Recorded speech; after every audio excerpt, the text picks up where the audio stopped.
যে যদি নেট থাকে বনে জঙ্গলে থেকেও তারা অংশগ্রহণ করতে পারে। এই সুবিধাটা কি পলাতকরা বেশি দিবে না? যারা লুটপাট করে দেশটাকে ধ্বংস করে গেল, যারা এখন পর্দার অন্তরালে থেকে তাদের কিছু চালাচুন্ডা দিয়ে এই সুবিধাটা দিবে না? আরেকটা কথা আমি প্রথমেই প্রতিবাদ জানাই, আমাদের জুনিয়র চেয়ারপারসনের কন্টেন্টে যে কথাটা বলেছেন যে কিছু বড় ভাই কিছু ছোট ভাই তারা ডিস্টার্ব করছে। আর ওই ডিস্টার্ব করছে 16 বছর তো আমরা ঢুকতেই দেন না। এখন নয় আপনাকে একটু কথা মুখে বলে আপনারা তো ঢুকতেই দেন না। কন্টেন্টের সৃষ্টি হবে কোথেকে? সারা দেশ থেকে কয়েকটা লোক জিম্মি করে নিয়েছে। কন্টেন্টের কারা তারা? কোটি কোটি টাকা লুটপাট, কোটি কোটি টাকা কাজ কারা করেছে? কাজের মান কি? কি মান তার কাজে? রাস্তা কাজ করেছে যেখানে 8 সিটি ধরা, রড ধরা যেখানে 6 ইঞ্চি, সেখানে রড দিয়েছেন 1.5 ফুটের মাথায় মাথায়। প্রতিবাদ করতে গিয়ে হেনস্থা দিয়েছে। আর প্রধানমন্ত্রী সাহেব যেটা বললেন যে কর্তৃপক্ষ আছে, কর্তৃপক্ষ তো একাকার হয়ে যায়। যখন যে গভর্নমেন্ট থাকে সেই গভর্নমেন্টের ইশারায় চলাচল তাদের কোনো অবস্থা থাকে না, যেহেতু তারা চাকরি করে। বলে গেছে ওনার চাকরির ব্যাপার আছে।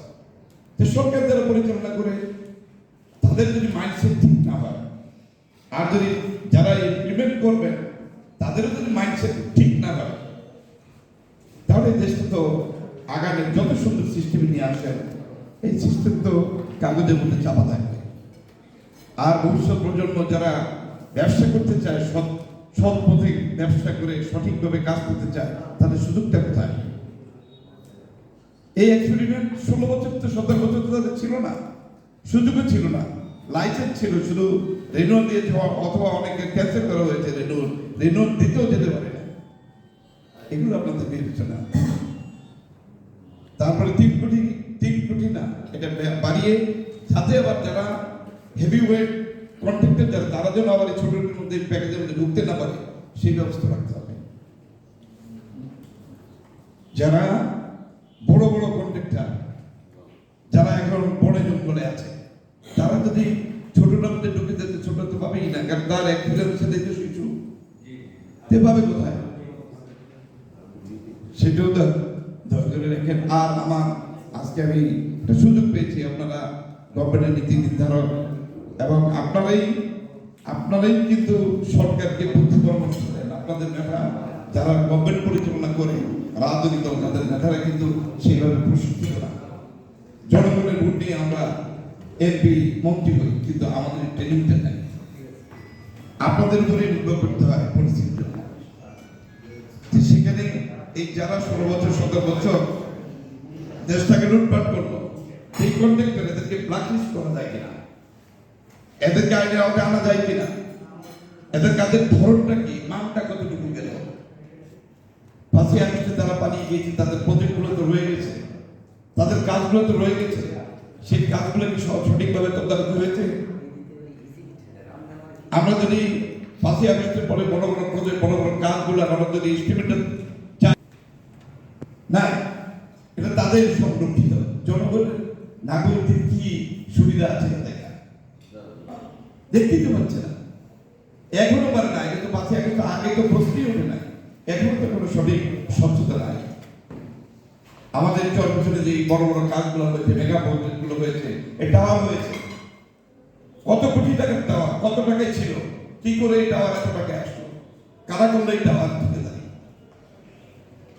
এই ঠিকাদারি লাইসেন্স করে ঠিকাদারি প্রতিষ্ঠান করে এখন কি করে টেন্ডারে অংশগ্রহণ করে? টাওয়ার ছিল মতো আমরা শুনেছি 3 কোটি টাকা, সেই টাওয়ার যেতে যেতে যেতে যেতে 17 কোটি না আর 27 কোটি টাকা গেল। কি করে গেল? কারা করলো? এই কন্ট্রাক্টর কারা? কি এই 7 মাসে আপনারা কতটুকু তদারকি করতে পেরেছে? শুধু আইন প্রণয়ন করলেই হবে না, আর এই সেমিনার করলেই হবে না, বাস্তবে রূপ দিতে। আসলে আমরা যারা যত বেশি শিক্ষিত, আমরা তত বেশি করাপশন জড়িত।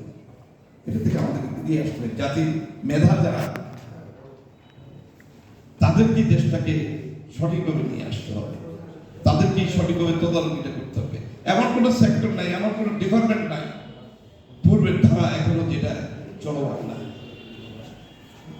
লঞ্চ যেমন ইঞ্জিন বন্ধ করার পরও কয়েক মাস যায়, চলছে তো চলছে, কি চলছে সেটার তদারকি কোথায়, সেটার কার্যকরী ব্যবস্থা কোথায়, সেগুলোর দিকে দৃষ্টিপাত করতে হবে।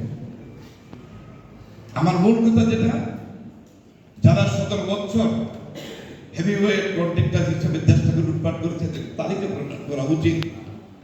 আপনাদের মাধ্যমে আমরা সরকারের কাছে তালিকাটা প্রকাশ করে দেওয়ার জন্য অনুরোধ জানাচ্ছি।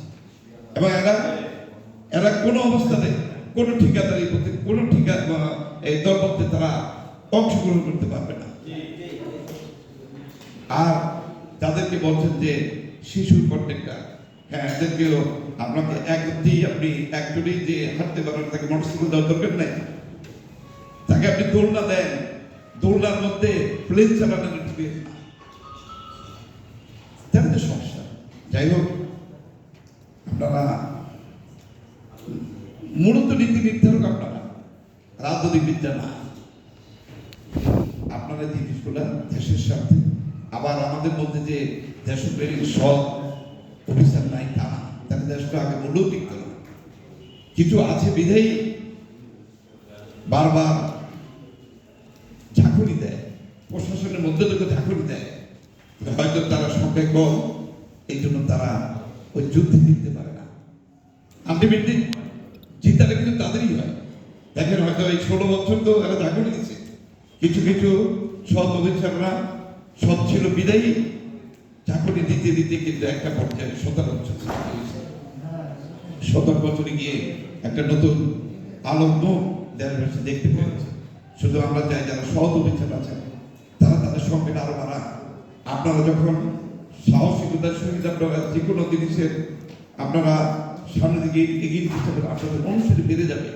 আপনারা যদি ভয় পান, আপনারা যদি থেমে যান, তাহলে যাতে তো থেমে যাবে, তাইলে তো ভালো লোকের সংখ্যা বাড়বে না। ভালো লোকের সংখ্যা বাড়াতে হবে এবং দুষ্টদের দমন করতে হবে, এটাই আমার মূল কথা। এবং শিশু যারা, এদেরকে বাড়ার সুযোগ দিতে হবে।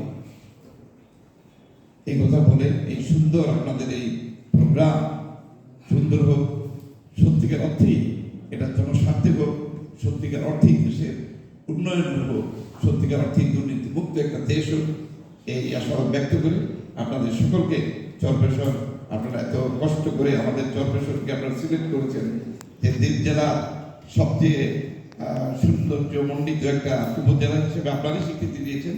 এই জন্য চরপেশর উপজেলাবাসীর পক্ষ থেকে আপনাদেরকে ধন্যবাদ জানিয়ে আপনাদের শ্রম এই সার্থক এই কথা বলে দীর্ঘ আমার সংক্ষিপ্ত